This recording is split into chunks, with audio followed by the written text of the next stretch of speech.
5 days. That's how long she was gone. No calls, no messages, just silence. Then tonight, the door creaked open like nothing ever happened. She walked in, perfect hair, lipstick sharp, not a scratch on her. She smirked. "Be grateful I even came home." Her voice was sweet poison. I didn't shout. I didn't ask where she'd been. I just slid the yellow envelope across the table. She laughed until she saw her name printed on every page inside. Receipts, photos, a letter from my lawyer. The color drained from her face, and for the first time in months, I was the calm one. Because this wasn't rage, it was closure. You think you'd forgive? Or walk away like I did? Hit subscribe, follow the story, and see what really happens when silence becomes justice. Her line still rang in my ears, but I kept my eyes on the wall clock. 5 days of silence had stretched between each tick, the kind that swallows a man's sleep and steals his appetite. I'd changed the locks on day 3, not out of spite, out of self-respect. When the unknown number lit my phone this morning, "I'm coming home today," I typed one word back. Okay. No lecture, no begging, just a period at the end of a sentence. I set the living room like a stage, one chair facing the door, one glass of water that wouldn't be touched, and one yellow envelope catching the late Ohio sun. Middle of America, middle of my life, and the middle of this room was where I drew the line. When the handle turned, I didn't stand. I let the door introduce her. She smirked. I slid the envelope. And when she said, "Be grateful I even came home," I knew the calm was about to break. But before the break, my mind did what men do. We rewind to better days to make sense of bad ones. Route 62, the gas station where we met, coffee splashing my sleeve, her laugh rolling out like summer. We were a small-town promise. Weekend BBQs with neighbors, jokes across the fence, fireworks on the 4th. Mornings used to glow amber in our kitchen. The soft hum of the fridge felt like certainty. Belonging is a quiet drug. You don't notice it until it's gone. As years stacked up, love and routine blended, and I mistook comfort for commitment. That's on me. Looking at her now, polished, distant, I felt the truth settle like cold steel. I had kept us safe. She had kept options open. The memory of that laugh faded, replaced by the click of the lock I'd changed. I always thought safety meant love. Turns out sometimes it only means convenience, and convenience can vanish the minute you stop paying for it. The signs didn't shout, they whispered. Late nights at work, a new perfume that didn't live in our bathroom, a smile that ended a second too soon. Her eyes used to land on me. Lately they looked over my shoulder, like the good part was somewhere else. The phone was the tell. New passcode, face down, tucked under her pillow like a secret she could hug. I didn't explode. That's a younger man's move. I watched patterns, the way a mechanic listens for a rattle before a breakdown. The night the shower came on and her phone buzzed. I made a choice. No drama, no snooping fingers. I mirrored the screen to my laptop. If you've ever fixed your own truck, you know the feeling when the problem finally shows itself. Pings lined up like breadcrumbs. Names reduced to initials, times that didn't match her stories. I closed the lid and stared at the ceiling. Truth had entered the room, and it wasn't leaving. When the laptop lit again, the room looked different, like the walls had stepped back to let me breathe. Messages popped up in short, careful bursts, just enough to stay hidden, not enough to be innocent. One name kept returning as a single letter, D. I didn't need last names. Married men learn to read between the lines. Worth the risk. He suspects nothing. That's what one thread said, and that line did something to my hands I won't apologize for. They steadied. A photo hung there too, harmless at first glance. But people forget backgrounds tell on you. The wallpaper, the brass lamp, the blue-green stripe across the headboard. I'd seen that palette before. On her feed. Me time. I pulled the image up side by side and felt the air cool. You can lie with your words. You can even lie with your face. But your surroundings, they gossip. And in those patterns, I finally heard the voice I needed to trust, my own. A few nights later, I drove past the strip of motels that dot every Midwestern highway, Neon signs, tired siding, cars parked nose out for quick exits. I wasn't there to catch them in the act. I didn't need a scene to make the truth real. Her plate sat under a buzzing light, plain as a confession. I didn't step inside. I raised my phone, took one steady photo of the sign, and let the picture do what shouting never could. Men my age know this rhythm: paperwork, proof, a plan. Not because we're cold, because we've learned storms pass quicker when you choose your battles. On the drive home, the road hummed under the tires like a low prayer. Evidence isn't anger, it's insurance. By the time my turnoff appeared, the last piece had clicked into place. Back in the living room, the envelope waited where I'd left it, fat with certainty. The door would open soon, and when it did, I wouldn't blink. The envelope was ready, but a clean exit starts long before a goodbye. The next morning, I opened a new account at the same bank we'd used for years. Same lobby, different path. My paycheck went there, quietly, like a man moving his tools to his own bench. I froze the joint card and changed the PIN on mine. Not punishment, protection. I'm a Midwestern dad. I know how fast a roof can feel shaky if money gets messy. I set up a fresh email for my lawyer, one no one else had the password to, and watched the inbox sit still like calm water. I didn't slam doors. I measured steps. Folks think revenge is fire, wild and loud, but fire burns the man holding it too. What I chose was colder and steadier, like winter that makes bad wood crack. Revenge isn't rage, it's patience. And I had plenty. The line was drawn. Now the plan could breathe. Patience took me to Clara Jennings, a lawyer who talked like a nurse, quiet, direct, no drama. Her office smelled like paper and lemon cleaner, the kind of place where problems get sorted into folders. We made a list like you'd make one for a hardware run: house, car, accounts, insurance, the unglamorous bones of a life. She asked questions that made me feel steadier, not smaller. "You're doing this the right way," she said, sliding a legal pad toward me. Quiet, clean, legal. We walked through options, not fantasies. No courtroom speech, no movie scene, just steps. I initialed where she pointed. She drafted what needed drafting. When she brought out the power of attorney forms for the filing, my pen didn't shake. Men my age don't need vengeance.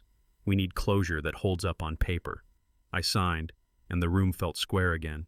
Each page turned like a gear catching. The story wasn't louder. It was finally under control. Control needs proof. So I built it the way I'd rebuild a worn-out engine, piece by piece, clean and labeled. GPS logs, bank statements, call history, screenshots of the messages that tried so hard to mean nothing. I printed what mattered and tossed the noise. Her voice on a recorded call, thin and shaky, told me more than any paragraph ever could. I numbered every page with a black pen like a man counting boards for a fence. It felt mechanical at first, then it felt like breathing. Anger turned into order. The more I stacked, the less I shook. By the time the sun dropped behind the maple in our yard, I had a neat pile a judge could understand and a husband could look at without breaking. I slid it all into the yellow envelope. It didn't hiss. It didn't roar. It just sat there on the table, heavy with truth, waiting for the moment it would matter. Truth is heavy, but boundaries are loud. I changed the front door deadbolt and added a smart lock, watched the phone app blink from open to secured. The click was small and final, like a period after a long run-on sentence. I updated emergency contacts at work and with the neighbors. Hank, 2 doors down, gave a slow nod that said he'd seen a lifetime of storms. In the bedroom, I pulled her clothes from hangers and set them gently in a labeled box. Not a tantrum, an inventory. The house looked different without the clutter of pretend. Less pretty maybe, but honest. A clean counter, a clear hallway. The yellow envelope centered on the living room table, catching the last light. When I turned the new key, it made a sharp, certain sound. Metal against metal, promise against past. That single click drew a line no words ever could. This was my home again. And now the home knew it too. Boundaries invite tests. The text came the next night, staying at my sister's. I wanted to shrug and move on, but truth deserves a fair look. I checked her sister's profile, vacation photos from Dubai, sand and skyline, timestamped 2 hours earlier. I didn't screenshot with shaking hands. I didn't whisper curses to an empty room. I just felt something simple and clean, the last excuse leaving my body. Married men know the drill. We bend facts to keep the peace. We fill gaps with benefit of the doubt. But doubt has done enough damage. I put the phone face down and let the room be quiet. No more maybe or she must have meant. The story had picked its side, and I was finally picking mine. The envelope stayed where it was, fat and patient. When the door opened again, whenever it opened, I wouldn't need to debate, negotiate, or explain. I'd simply be done. And being done is its own kind of mercy. Being done didn't mean reckless. It meant prepared. The next morning, I carried the folder to Clara's office, the kind of place where feelings turn into paperwork. She read in silence, pen tapping once, then started a neat list. Adultery, financial deception, documented lies. No theater, just facts standing shoulder to shoulder. If the evidence holds, she said, she forfeits claims on the house and joint savings. The words landed like a deadbolt. Not a threat, an outcome. We added a clause here, tightened a sentence there. Clara explained it the way a coach draws chalk lines. Stay inside them, you're safe. Step out, you lose yards you don't get back. I wasn't baiting a fight, I was building fences. The trap wasn't for her, not really. It was for the chaos. Give it nowhere to run. When Clara slid the final draft across the desk, I felt that quiet click you feel when a wrench seats perfectly on a stubborn bolt. Tight, clean, done right. Back home, I made the envelope heavier. I signed the divorce packet in black ink, my name steady, each letter a small anchor. I tucked in Clara's cover letter, short, direct, the kind that lands and stays. Then I printed a close shot of the motel sign, the same neon I'd photographed from the shoulder of Route 7, and slipped it behind the legal pages so it would be the first thing she'd see. Evidence up front, paper behind it. The envelope swelled, not with anger, but with weight, like a travel bag someone packs for a trip they didn't plan on taking. I sealed it and pressed the crease flat with my thumb. Men my age know this ritual. You fix what you can touch. You stack what you can prove. The yellow looked louder against the oak table, almost a warning light. One way, I thought. Not spiteful, just accurate. A ticket out, stamped by the truth, paid for in silence. Silence, I learned, is louder than shouting. 5 days and I still hadn't called the police. Not because I didn't care, because I finally did. About the right person. I chose my oxygen mask first. I stripped the living room to the bones, couch, table, lamp. No family photos to argue with me, no blankets pretending everything was warm. I shut off the TV and let the wall clock take center stage, tick, tick, tick, reminding me that time will finish what pride starts. It felt wrong at first, that calm could hold hands with heartbreak, but grief and order can live in the same house if you give them separate rooms. I checked the locks, straightened the blinds, aligned the chair with the door. Small things, but small things save you when big things fall apart. When I stepped back, the room felt like a witness. Not on my side out of pity, on my side because I finally stood on mine. On the 5th morning, a text from a new number. I'm coming home today. I read it twice and set the kettle on anyway. Old habit. The mug steamed, but I left it alone. Some gestures are just muscle memory leaving the body. I placed the envelope dead center on the table, squared to the edges like a level shelf. Late Ohio sun slid across the floorboards, climbing to the yellow like it knew where the story lived.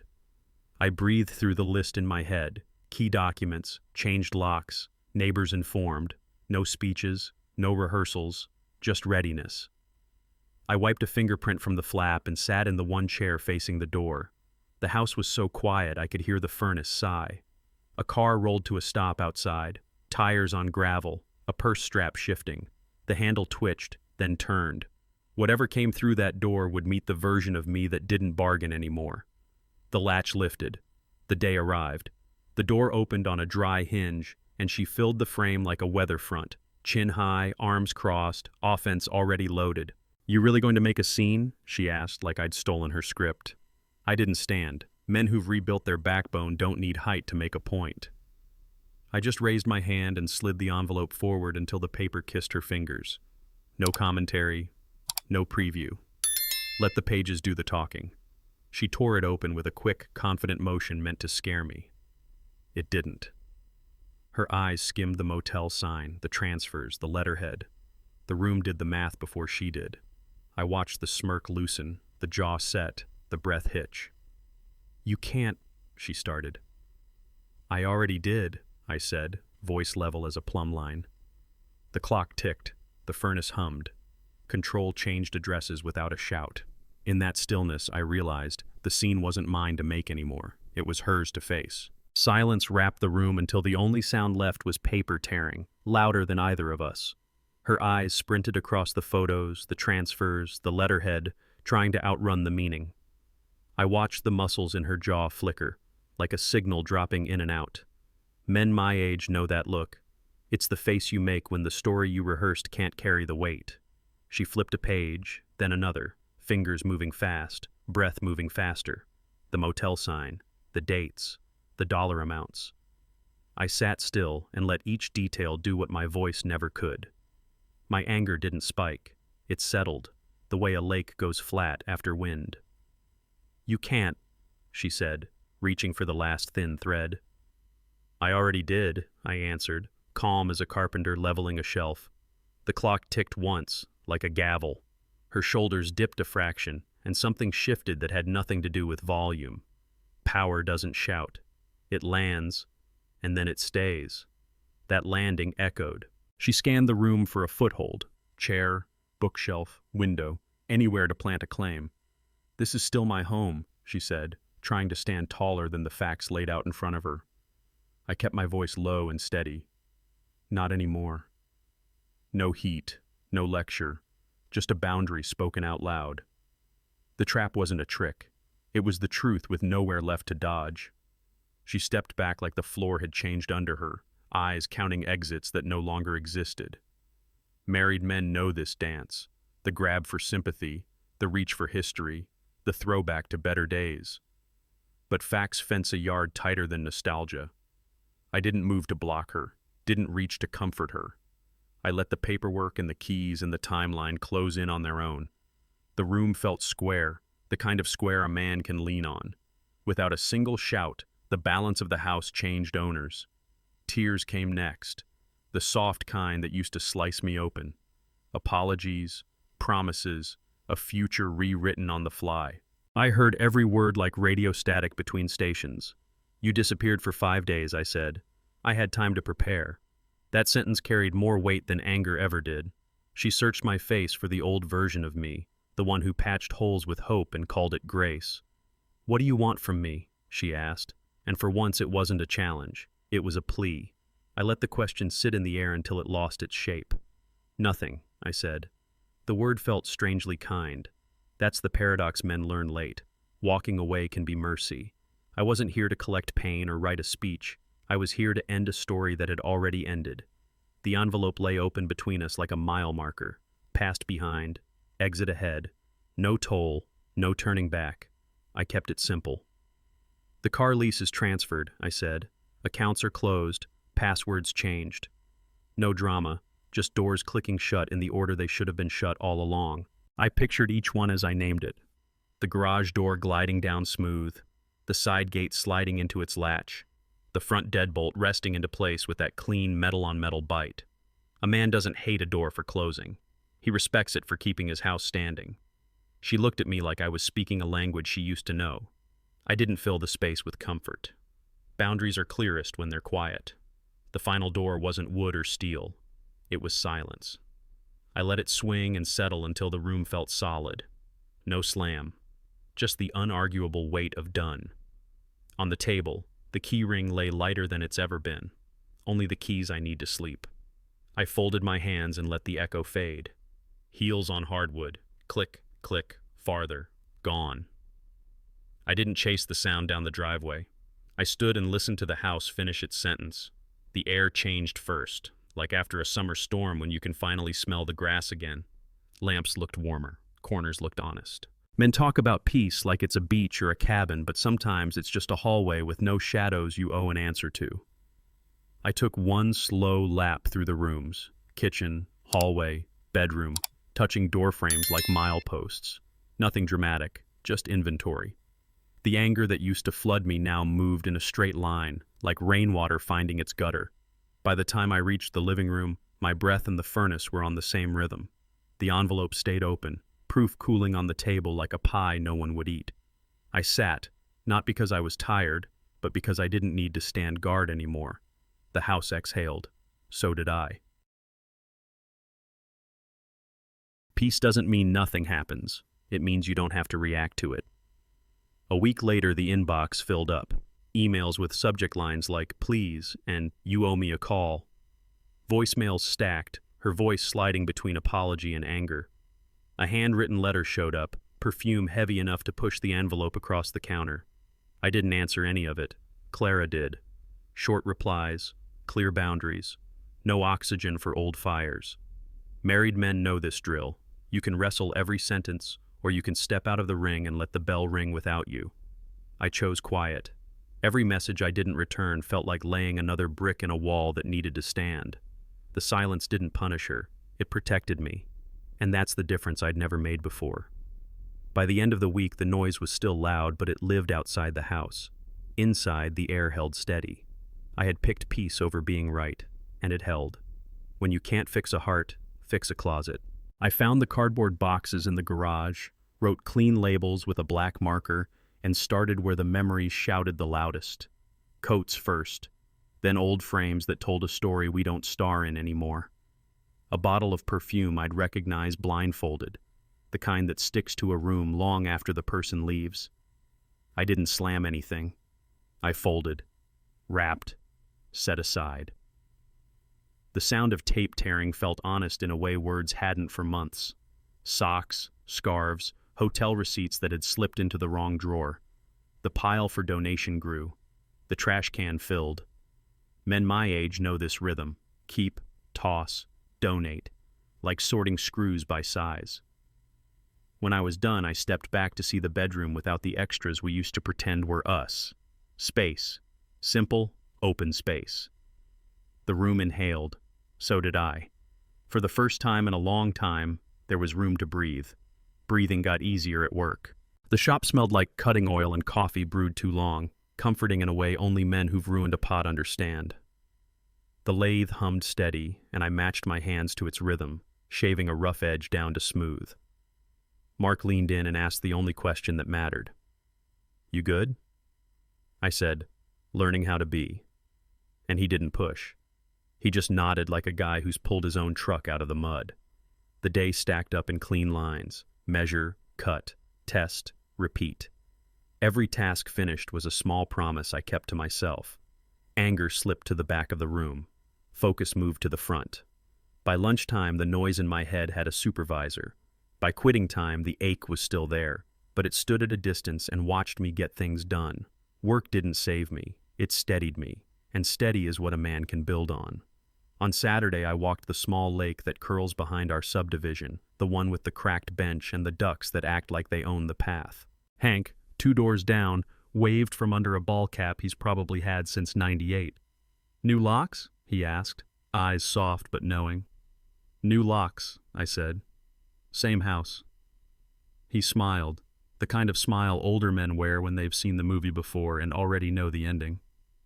We stood there, talking about weather and lawn seed and the Browns, because life insists on being ordinary even when yours isn't. A gust came off the water and lifted the edge of my jacket, and I realized my shoulders weren't hunched anymore. "You look lighter," Hank said. "Feels that way," I answered, surprised to hear a joke climb into my voice. It wasn't much. It was enough. The lake rippled like a nod. The path bent toward home. For once, I didn't mind the bend. I finished the loop at the coffee shop where I once slid a ring across a table, the espresso machine spitting steam like a small train. The chair across from me sat empty, and for the first time it didn't feel like a verdict. Cups clinked. A kid laughed too loud. The barista yelled a name that wasn't mine. Grief didn't leave. It changed shape. It went from sharp to dull, from a siren to a hum you can think over. I sipped and watched the front door swing open and shut for other people's stories. That used to sting. Today it just registered. Men don't need every chapter to be a battle. Sometimes the win is a quiet afternoon where your heart isn't in your throat. I wiped a ring of coffee from the table and stood. The ache was still there, but it walked beside me instead of dragging me. Bitter had turned to plain. Plain is livable, and livable is progress. Back home, I pulled out the old photo boxes, the kind that smell like paper and summer dust. I spread pictures across the table like a map of the man I used to be. Some shots were honest. Me in the garage covered in sawdust, a goofy grin at a Browns game, the lake at dawn when the water looks like slate. Those stayed. Others didn't. The poses with teeth too white and arms too tight. The parties where we smiled like a commercial. Those belong to a version of us I can't keep living for. I made 2 stacks. Me and the show. Married men know that difference. We just forget to say it out loud. As the show pile got taller, the room started to look more like my home than our stage. I picked up one photo, me and Hank fixing a fence, sweat and laughter, no filter, and slid it to the front. My name felt right in my own mouth again. The phone buzzed and Clara's name filled the screen. Her voice was calm as always, like she was reading the weather. "We're in good shape," she said. "Evidence is tight. I've penciled a tentative court date if we need it." The words used to rattle me. Today they landed and held, like a ladder against a solid wall. She walked me through next steps, service, response, timelines. I listened without that old tunnel in my chest. Men my age understand checklists. They're how we build porches and keep promises. This was no different. We weren't gearing up for a spectacle. We were setting guardrails. "You're doing this clean," Clara added, and I could hear approval in the space after her sentence. I hung up and looked around the room. The boxes were labeled. The envelope was full. The future had dates instead of dread. My pulse didn't spike. It steadied. For the first time, the law felt less like a threat and more like a handle. That night, I opened a notebook and let ink do what anger couldn't. I wrote 5 lines I should have seen sooner. Trust your gut. Don't explain away patterns. Love without losing yourself. Set a boundary early. If they walk, let them. Simple, plain, the way men talk when the game's over and the gear's back in the truck. I circled each one until the page looked used. Then I wrote the part that mattered most. Forgive yourself for not knowing earlier. It didn't come easy. But it came. I'm not a speech guy. I'm a nuts and bolts guy. So I dated the page and closed the cover like setting a torque wrench back in its drawer.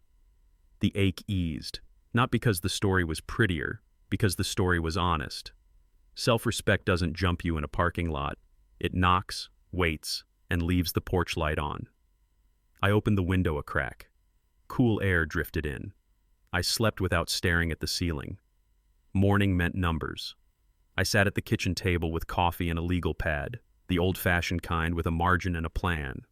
Long-term bills, short-term changes. I built a fresh emergency fund like a man stacks firewood before winter, piece by piece, dry and reachable.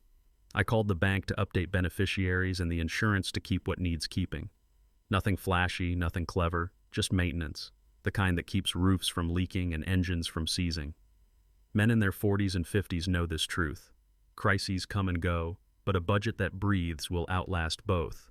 I wasn't punishing anyone. I was protecting the part of me that still has to show up on Monday. By the time the mug went empty, the plan fit on one sheet. Save, pay, cover, repeat. Safety isn't romantic, but it lets you sleep. I slid the pad into a drawer and felt the floor under me firm up another inch. I laced up before sunrise and hit the sidewalk while the sprinklers were still arguing with the dawn. First block, my back remembered the weight. Second block, my lungs found a rhythm. By the third, the past stopped riding shotgun and moved to the back seat. My shoes tapped out a steady count on damp concrete. Left, right, left, like a metronome telling my heart what pace to keep. A dog barked behind a fence. A porch light flipped off. The town woke up slow. I didn't run fast. I ran honest. Men my age don't chase finish lines. We chase the version of ourselves that sleeps better at night. A mile in, my shoulders dropped and the tightness in my jaw let go. I turned at the little park where the path curves toward the lake and felt something I hadn't in months. My body knew the way home without my head telling it. That's recovery in real time. One step, then another. That afternoon, Clara called. Not about the paperwork, but about a small detail she'd just caught in the property file. The secondary name on the insurance, she paused, is Dana Walsh. My heart missed a beat. Dana, my wife's middle name, the one she always hid, used only on old college accounts. Clara exhaled softly. I realized something. I actually went to school with her. Kent State. Didn't connect it until I saw the signature. The words landed heavy but not loud. I didn't blame Clara. America's big, but sometimes the circles are smaller than you think. It just turned the picture a few degrees. Of course she'd know how to pick people she could make believe her. I didn't feel anger, just clarity. Every circle closes, even the ones you didn't draw yourself. I thanked Clara, voice steady. Well, I said, that puts every piece exactly where it belongs. The run ended in the driveway, and I walked straight into the garage like a man returning to a workshop he'd avoided too long. Dust on the pegboard, boxes stacked crooked, a rake leaning like it had given up on me. I pulled everything out to the concrete, coolers, paint cans, a bucket of tangled extension cords, and made 3 piles. Keep, fix, gone. The trash bag filled fast. I wiped the bench, sorted screws, clicked wrenches back into their outlines until the board looked like a promise kept. Funny thing, order outside doesn't wait for order inside. It builds it. The more I threw away, the less my chest tightened. By the time the floor showed itself, the space felt wider than 4 walls. Sunlight cut a clean stripe across the slab, and I stood in it, breathing like I'd earned the air. It's a simple truth men learn in garages. When your tools have a home, so do you. Outside neat. Inside quieter. Same motion, both ways. Back in the house, I stopped at the bathroom sink and caught my reflection the way you catch an old friend. Half surprised, half grateful. For a long time, the mirror carried a subtitle. Somebody's husband, somebody's fixer, somebody's fool for believing. Today, the caption dropped off the screen. Just a face, a jawline I recognize from high school photos, crow's feet that tell a story nobody gets to edit but me. I said my name out loud, Ethan Miller, and it didn't echo off anyone else's choices. No apology in it, no question mark. I ran a palm over my chin, felt stubble and steadiness, and laughed once, quiet. The ring mark on my finger had faded to a pale band, like a road that used to lead somewhere and now leads back to the main highway. Men don't talk much about this part, but it matters. You get to be yours again. The day got clearer around the edges. I turned off the light and carried my name into the hallway. The phone buzzed on the kitchen counter with a message long enough to need its own breath. Stress, mixed signals, blame that curved like a boomerang and tried to land in my lap. I read it once without rereading the parts designed to hook me. Then I forwarded it to Clara with a 4-word note. Please handle. Thank you. No replies to the sender. No late-night debate. Married men know how the loop works. You argue a point, the point shifts, you chase a moving target, and somehow you end up apologizing for the weather. Not this time. The trap wasn't a gotcha. It was a closed gate. No access to my calm. No access to my day. I set the phone face down and went back to living in rooms that don't lie. The silence wasn't punishment, it was policy. And policies save you when feelings won't. In the space that used to be drama, a small, steady peace set the table and stayed for dinner. That evening, Hank waved me over from his porch, 2 folding chairs under a sky working on sunset. He talked the way men with mileage do, slow, plain, with breaks that mean more than the words. He told me about his first marriage, the good years and the years that cracked, how he learned the difference between fixing a leak and living with a flood. Silence isn't cruelty, he said, nudging his cap back. Sometimes it's kindness, for both of you. We watched the leaves rattle like loose change and listened to a dog complain 2 streets over. No solutions, just company. I nodded because I knew exactly what he meant. Life doesn't stop for our personal storms. It keeps rotating sprinklers and putting trash day on Tuesdays. That ordinary saved me tonight. It said the world was still here and big enough for a smaller version of my pain. When the porch light clicked on, I thanked him and meant it all the way through. Back inside, I hauled the legal folders to the dining table the way a man hauls lumber, stacked, square, ready to build. I labeled each binder spine with a black marker, bold letters that wouldn't smudge: finances, property, correspondence, court. Pages went in order by date, no mystery left to feed on. I scanned the lot into a clean digital folder and backed it up, watching the progress bar climb like a measured heartbeat. It wasn't busy work. It was ballast. Control doesn't shout. It clicks into place, tab by tab, file by file, until chaos has nowhere left to sit. When I snapped the last ring shut, the room felt balanced, like a table that finally quit wobbling. If a surprise comes, it'll arrive to a house that's ready. If it doesn't, I'll sleep, because readiness is its own kind of mercy. I slid the binders onto the shelf, lined them flush, and turned off the lamp. Fewer unknowns, fewer ambushes, more ground under both feet. The next afternoon, with the files squared away and the binders lined up, I drove the long way home and passed the old motel without meaning to. Habit more than hunger. I eased onto the shoulder for 30 seconds, engine ticking, radio low. The neon sign buzzed weakly against the gray Ohio sky, the same ugly blue-green I'd once memorized like a wound. I waited for the punch that used to land in my ribs. It didn't show. Traffic slid by. A couple argued by the ice machine, small and distant. I looked at the door I'd photographed and felt nothing that could move furniture. Men my age keep score quietly. That place had been up a touchdown on me for months. Now the scoreboard flickered to zeros and shut off. I took one clean photo, not for proof, just for closure, and rolled back onto the road. The neon shrank in the mirror until it was only light without meaning. It didn't own a square inch of me anymore. Back home, the phone lit with a blocked number. Old me would have answered, heart racing, ready to lose an hour in my appetite. I let it ring into the dark and die there. The stove hummed. Soup burbled, honest and simple, the way dinner looks when you're feeding one man and his piece. I chopped an onion, wiped my eyes for the right reason, and chose salt over sarcasm. That's the strange math of healing. The quieter choice feels louder. I ladled a bowl and stood by the window while the neighborhood settled. Porch lights, garage doors, a kid on a bike dragging out the last of daylight. The call came again. I turned the phone face down and stirred. Rage burns hot and leaves you hungry.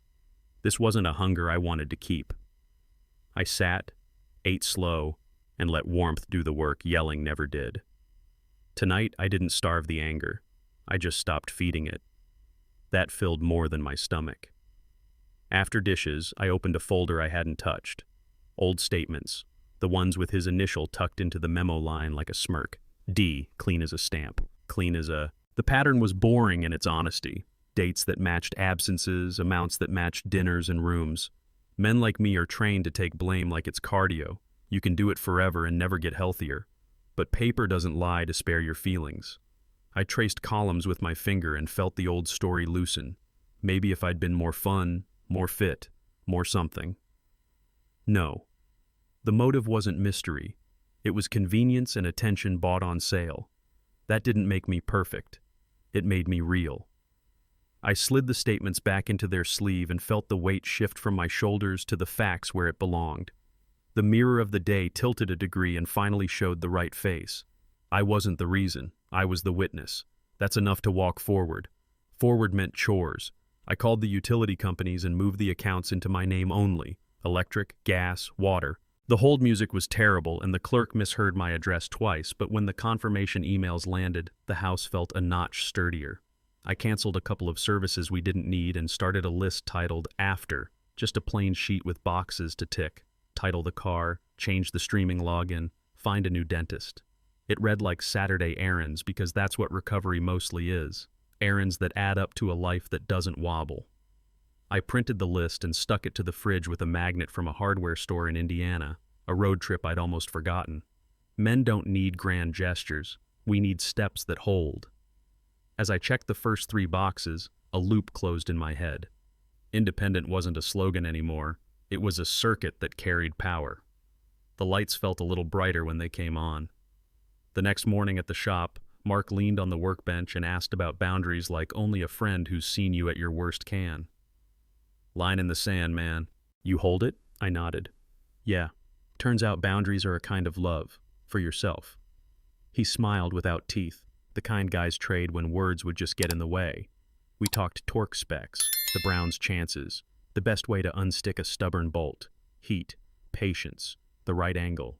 It sounded a lot like how you unstick a life. Little by little, the shop's rhythm pulled me in, compressor kicking on, metal ringing soft, somebody laughing from the paint booth. I wasn't a headline in my own head anymore.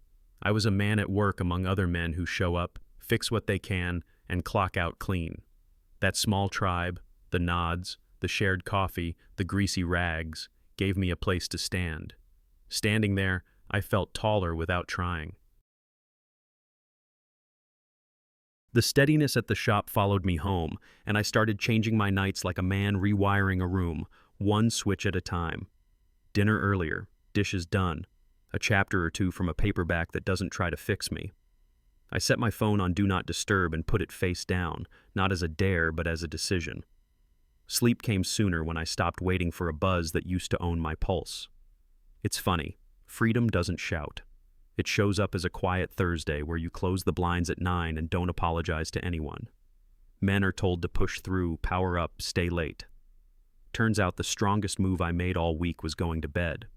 No scrolling the past, no drafting speeches I'd never give. Just lights off and breath in the dark. The paradox landed clean. The smaller my world got at night, the bigger my peace felt. And peace, finally, didn't ask for permission. Morning brought an email from Clara, concise, bulletproof.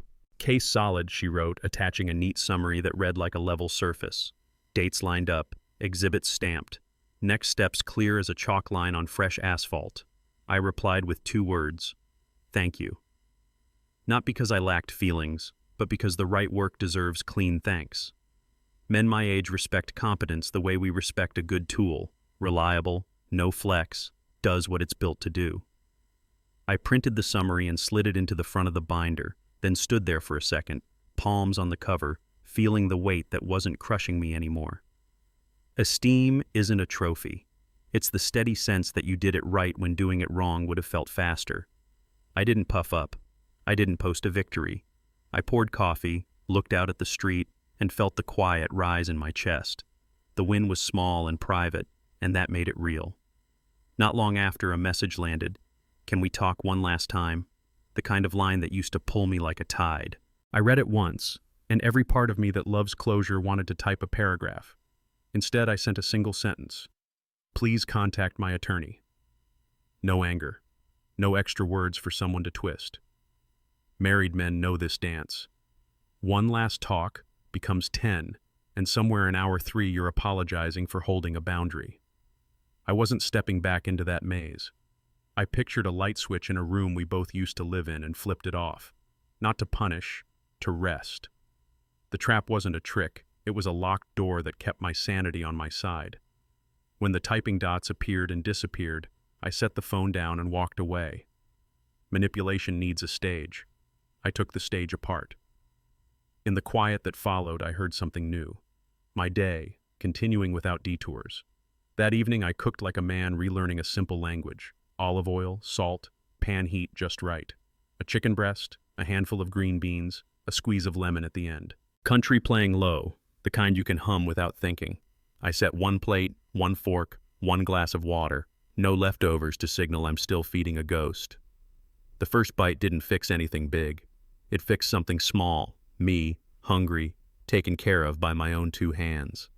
Men get taught to carry everyone else's weight. Sometimes the bravest thing is to feed yourself first. I ate slow, wiped the plate clean, and felt that basic layer lock in. Warmth, food, a chair that holds. Safety isn't just deadbolts and bank accounts. It's Tuesday night dinner done right for one. When the song ended, I didn't feel lonely. I felt present. The kind of present that lets you say grace without words and mean every bit of it. After the kitchen, I walked down the hall and stripped the bed. Sheets, pillowcases, the comforter that remembered arguments. Fresh linen snapped in my hands like sails finding wind. I cracked the window, let October slide in, cool and clean, and poured a cap of new detergent that smelled like cotton and a little like starting over. Corners tucked tight, hospital fold, just because it looks like someone who cares lives here. I shook the pillows, fluffed the duvet, and watched the fabric settle smooth as a lake at sunrise. The room didn't change square footage, but it changed shape. Less museum of what happened, more place to rest. Men don't always say it, but home feels different when the bed looks like it wants you there. I turned off the light and stood in the doorway for a beat. The space answered back without noise. This is yours. Not rented by apologies, not mortgaged by doubt. A belonging you can actually sleep in. With the bed made and the room finally mine, I sat at the desk and wrote a letter to the man I planned to be a year from now. Nothing fancy, just lined paper, a good pen, a quiet house. I kept the promises small and useful. Tell the truth sooner. Hold your boundaries steady. Don't barter your peace for company. Call Hank back. Go fishing at least twice. Forgive yourself when you forget any of this. I didn't write about her. I wrote about me, what I'll own, what I'll protect, what I'll let go. When I reached the end, I signed it. Ethan Miller. The name didn't shake. It landed like a hand on a shoulder. I folded the page, slid it into a book I keep by the bed, and tucked the spine back on the nightstand. Men don't always get ceremonies. Sometimes this is all you need. Ink, intention, and your own signature saying, "I'll meet you there." The next day, something small and good returned. A laugh that didn't ask permission. It came out crooked at first, like a tool you haven't used in a while, then settled into place. I told the story to Mark later, just the facts, no dramatics, and noticed my voice didn't tremble at the hard parts. The pain wasn't gone. It had learned to mind its manners. I felt sturdier, like a fence post set in new concrete. Men my age don't need fireworks. We need proof we won't fall over in the next wind. That afternoon, while rinsing a coffee mug, I realized the lesson wasn't revenge. It was renovation.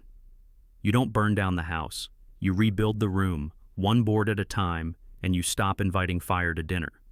If you're listening because you've been there, you're not weak for hurting, you're wise for healing. That laugh returning? That's your green light. Take it. Keep going. Make steady your new speed. On the way to bed, I passed the living room and saw the yellow envelope still centered on the table, a quiet monument to a loud season. There was a time it felt like a weapon, proof, sharp edges, heat. Tonight it looked like a passport. Same paper, different purpose. Not evidence of betrayal, but permission to leave the wrong country. Men understand this kind of switch. The same wrench that once slipped now fits perfect when you're using it the right way. I rested my hand on the envelope and felt no shake, only gratitude for the force it no longer had over me. Meaning had changed jerseys. The thing that hurt me had finished its job and somehow helped me. That's the strange grace of surviving. You turn what wrecked you into a tool you can carry forward. I didn't pick it up. I just nodded to it like an old teacher and turned off the lamp. Peace stamped my exit visa. The next morning I left by the side door and paused at the front, fingers brushing the new deadbolt that still gleamed like a fresh nickel.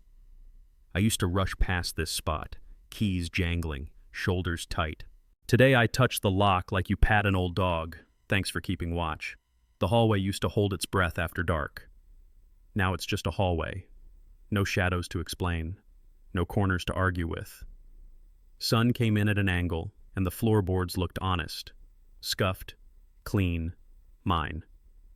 I stepped out, pulled the door to, and felt the latch catch with that certain click I've chased in every other part of my life. Home isn't a museum of mistakes. It's a shelter that learns your name and says it back. Men don't need castles. We need doors that close right and rooms that don't lie. Standing on the porch, I realized something simple. I am safest where I stand up straight. Later that week, I sat across from a therapist for the first time in years, a short appointment in a room built for telling the truth. No leather couches, no incense, just a chair that didn't squeak and a box of tissues nobody made me use.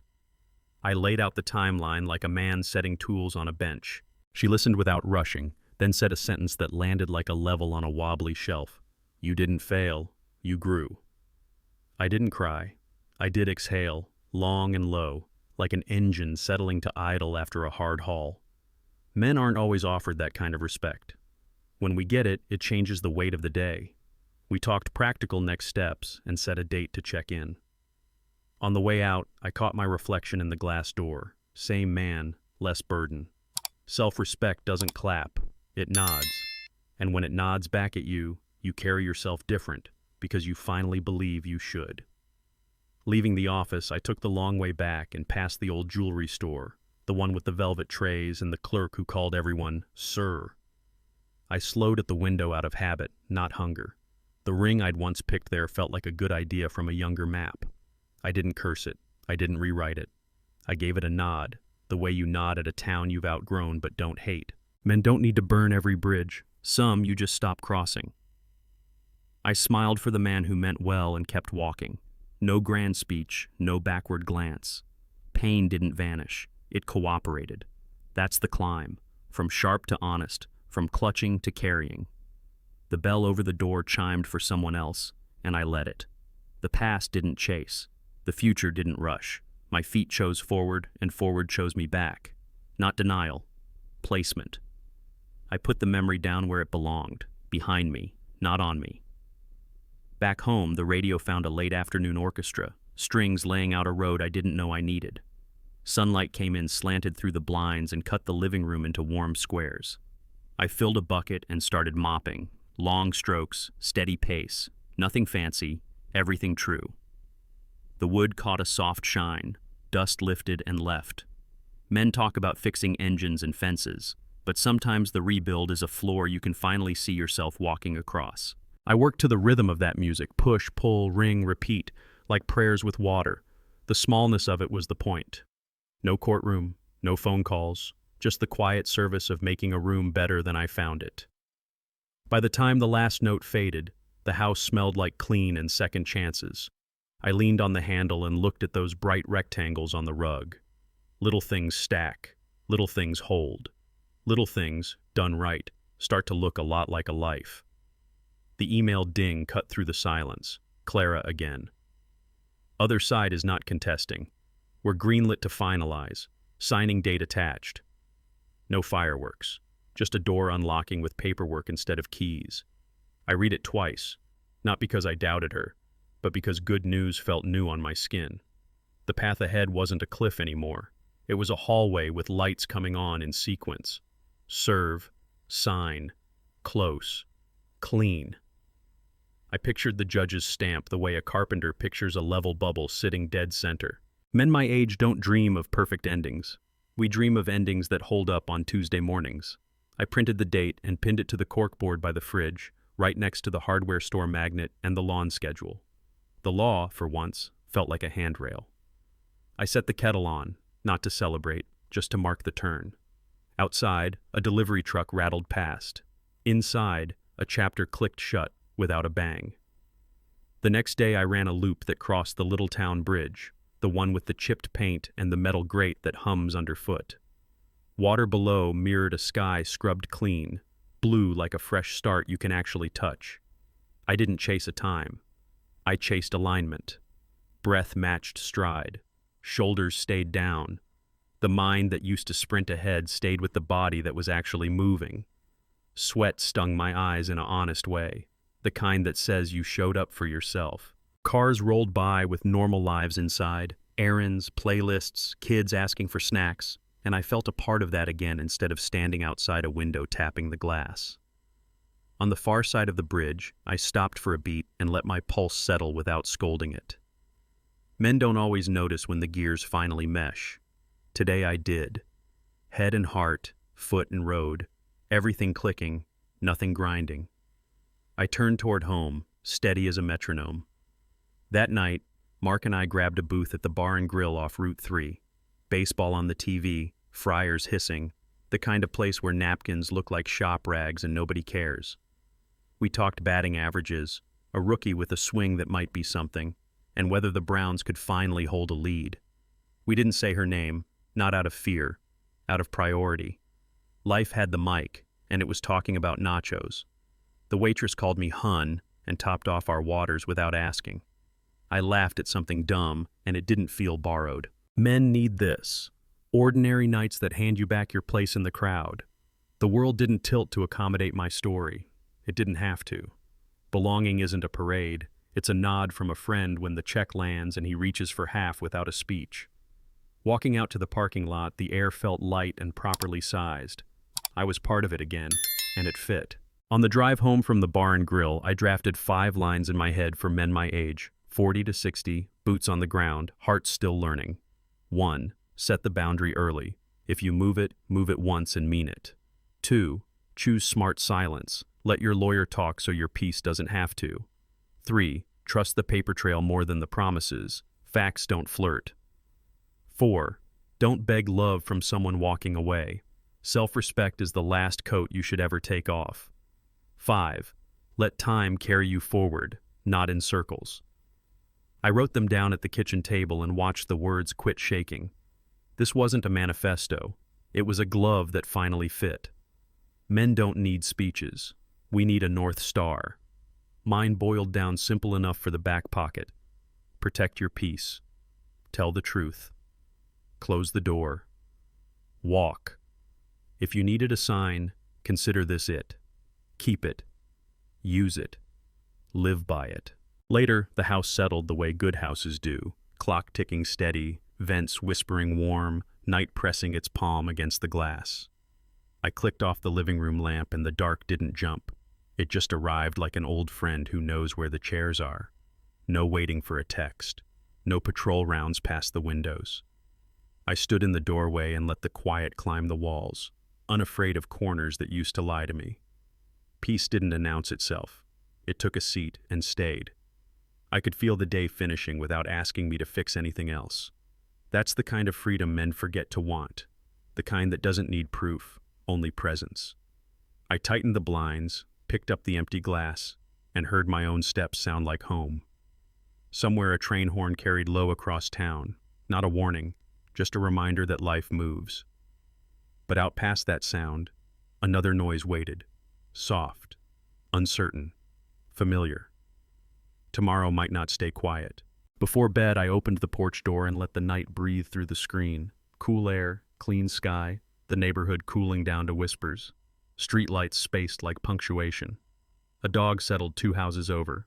Hank's living room went dark, then the place across the street, like the block was nodding goodnight in order. I stood there a minute, hand on the jamb, and felt how simple it can be when a day ends right. No speeches in my head, no courtroom rehearsals, just the hinge easing, the wood fitting the frame, the deadbolt catching with that honest click that always tells the truth. I didn't celebrate. I didn't narrate. I closed the door and let the lock say what I didn't have to. This chapter closes without venom. Then, just before the porch light dimmed, the phone buzzed once. No name, just a number I hadn't seen in months. Tomorrow, I'll sign what needs signing.